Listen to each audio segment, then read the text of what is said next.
Préserver le paysage est un rôle essentiel des élus des communes rurales. Patrick Rossignol est maire de Saint-Amancé, 170 habitants, mais ce n'est pas son seul métier.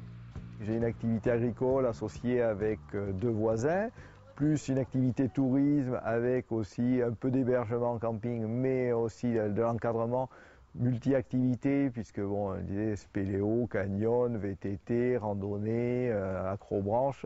Et après, une activité, je dirais, plus sociale qui est, en tant qu'élu, maire de la commune de Saint-Amancé. Multi-usager du paysage, il cumule tous les rôles.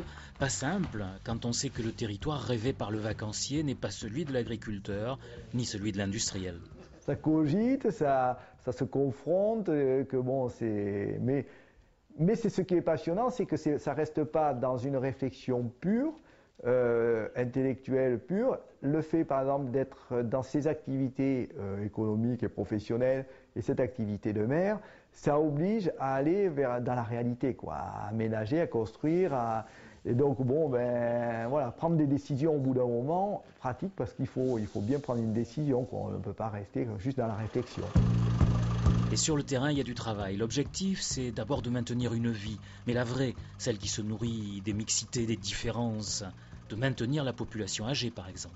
Il y en a qui vivent là dans leur maison, qui se promènent, on les voit vivre, et c'est vrai que c'est un plaisir de les voir se promener, discuter, rencontrer les autres personnes du village, et que si on supprime certains services ou si on n'a pas les moyens de les assurer, eh ben bon, qu'est-ce qui reste? Si c'est la destination maison de retraite, c'est un peu dommage, parce que je pense qu'elle ne serait pas aussi, je dirais, vivante et enfin, bien dans leur peau que dans ce cadre-là, dans ce cadre maison de retraite. Donc j'aimerais qu'on puisse préserver ça. Il faut des moyens, beaucoup de moyens, et paradoxalement, la chance de Saint-Amancé, c'est la carrière. Mais attention, ça peut vous manger le paysage à moins de 2.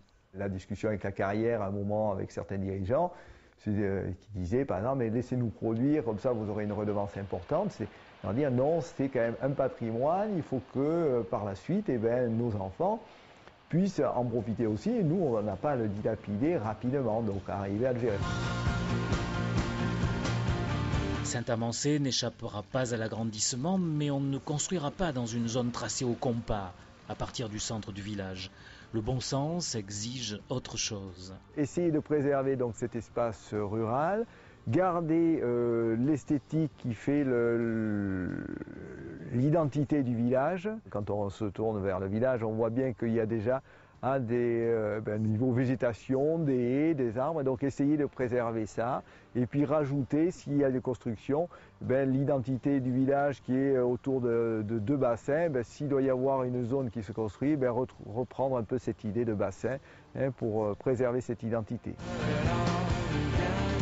Même agrandi, Saint-Amancé restera discret, presque caché, au pied de la montagne noire. Il le devra à un élu de terrain conscient des enjeux et impliqué à plusieurs niveaux.